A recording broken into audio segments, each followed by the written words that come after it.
Professor. This video aims to present to you our team's implementation of the robotic toy car. We modularized the implementation of our car. The code is divided between 4 modules: command, drive, encoder, and ultrasonic codes. The car is powered by engines which are run by the motor driver. We used the timer pins 2.6 and 2.4, which correspond to timers 0.3 and 0.1 on the board to generate the pulse width modulation. The team starts the motor with 6,000 duty cycles on both wheels, and we have a PID that adjusts the value to ensure that the car moves in a straight line. A second board handles the ultrasonic sensor. We configured one of the pins on the main MSP432 to be an interrupt-driven input pin, which toggles a LED and stops the car whenever it is triggered.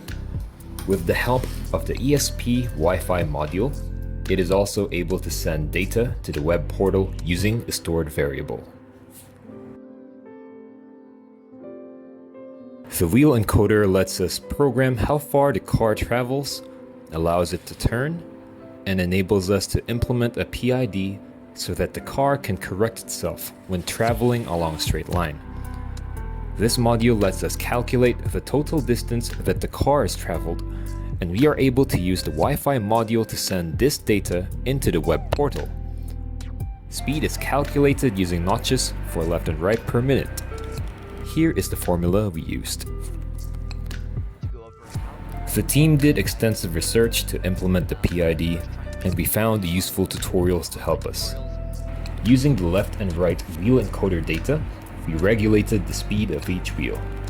If the notches on either encoder fell below 35 notches, we will call our PID function in the driver module to increase the duty cycle on either side. The PID uses 3 constant variables: proportional gain, which is Kp, integral gain, which is Ki, and derivative gain, Kd. These constants are derived by the team after doing intensive testing to our motor. This is a demonstration of the coding game that we have built together with our ICT 2101 teammates. The objective of this game is to allow interactive learning of simple programming concepts. We have selected map 1 with the easy difficulty to show you a demonstration of the game. We have imitated the map layout in real life, and I've placed the car on the top left-hand corner of the grid, just as shown on the game map. The game logic of the web only sends movement commands to the car if it is valid. For the Wi-Fi module, we use the AT command library to set the ESP unit as a server and connect it to an access point. To set up the Wi-Fi, we first run AT plus CW mode equals 3 to set the Wi-Fi to dual mode.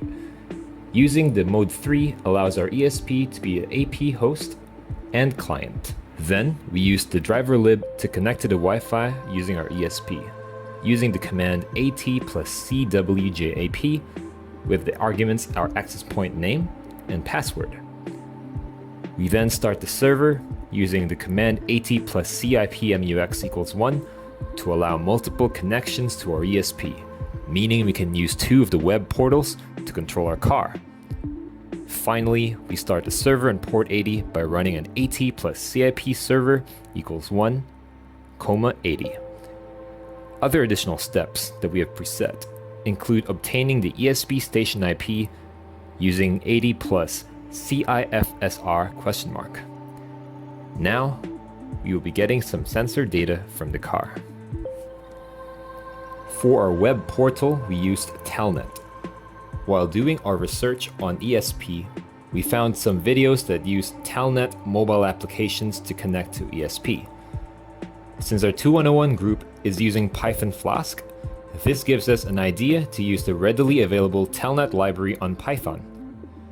Telnet is a client-server protocol based on a reliable connection-oriented transport, and it is used to establish a connection to the Transmission Control Protocol, or TCP.